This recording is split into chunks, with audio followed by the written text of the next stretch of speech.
channel YouTube Mas dan Ember.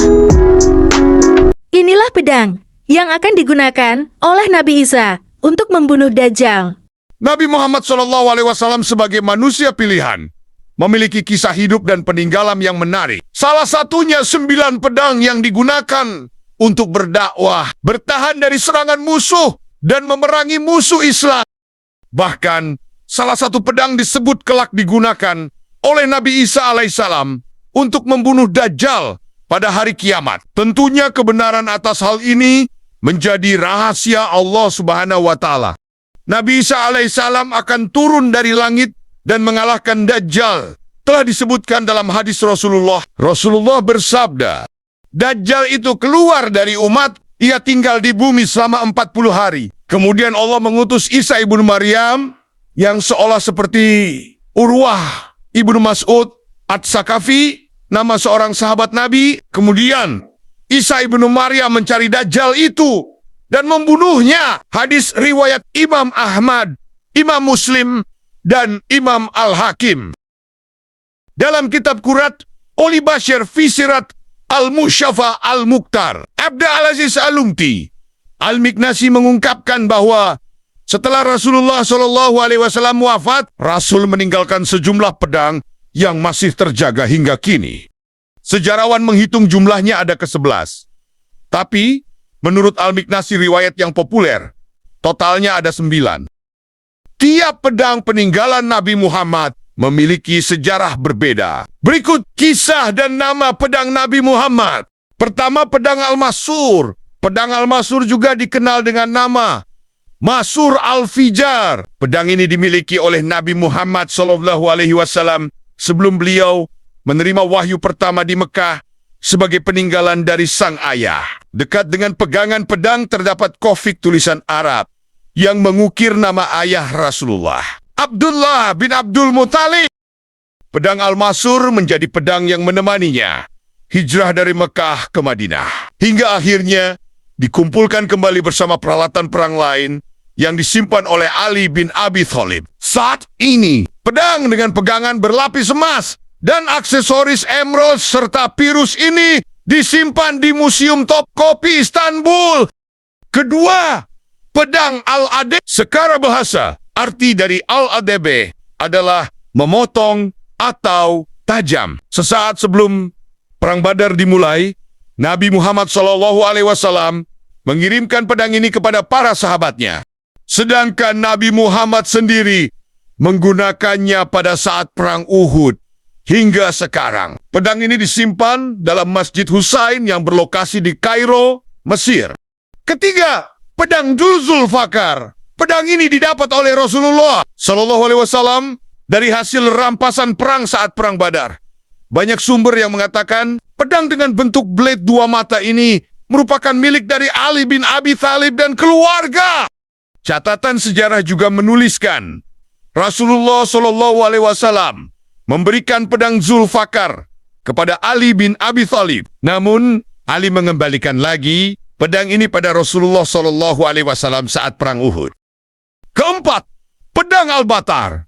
Pedang Al-Batar menyandang gelar pedangnya para nabi. Pasalnya, dalam pedang ini terukir sejumlah nama nabi dalam bahasa Arab.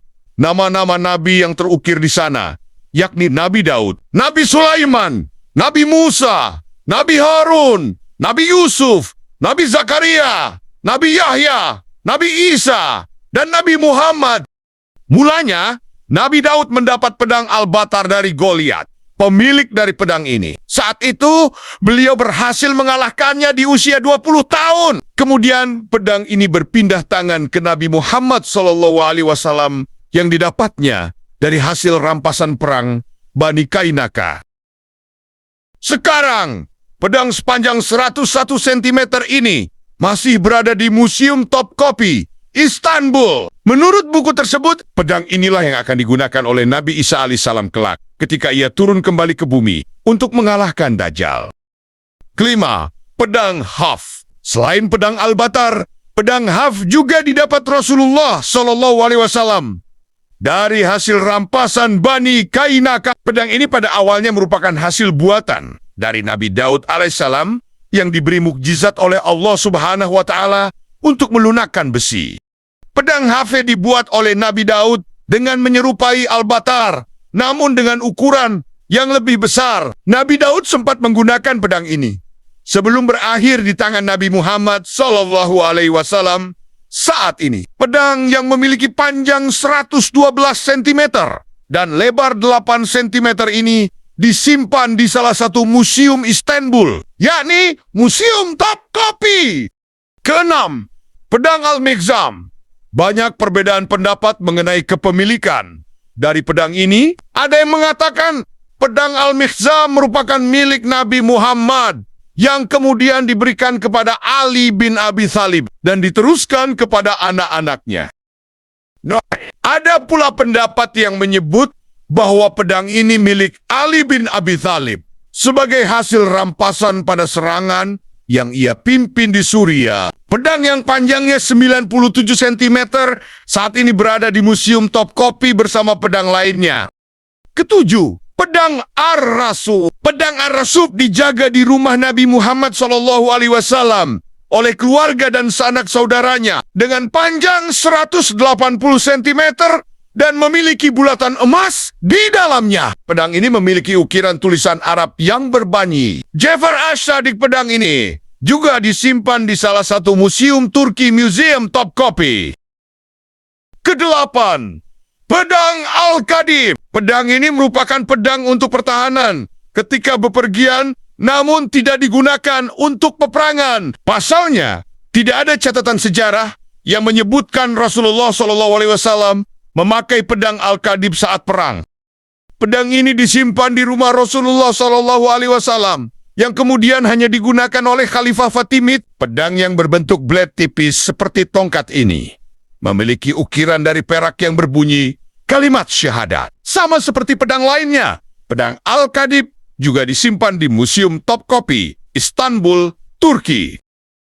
Kesembilan, pedang Kala. Terakhir, pedang Kala merupakan satu di antara pedang Nabi Muhammad SAW yang didapat beliau dari hasil rampasan Bani Kainaka. Namun, ada pendapat lain yang menyebut pedang ini didapat oleh kakek Nabi Muhammad ketika beliau menemukan air Zam-Zam di Mekah. Pedang ini memiliki bentuk yang berbeda dengan pedang lainnya karena lebih bergelombang dengan panjang 100 cm. Ada ukiran bahasa Arab yang berbunyi, ini adalah pedang mulia dari rumah Nabi Muhammad SAW di dalamnya. Itulah pedang yang diyakini akan digunakan oleh Nabi Isa kelak untuk membunuh Dajjal. Terima kasih sudah menonton. Semoga video ini bermanfaat. Subscribe, like, share, dan komen.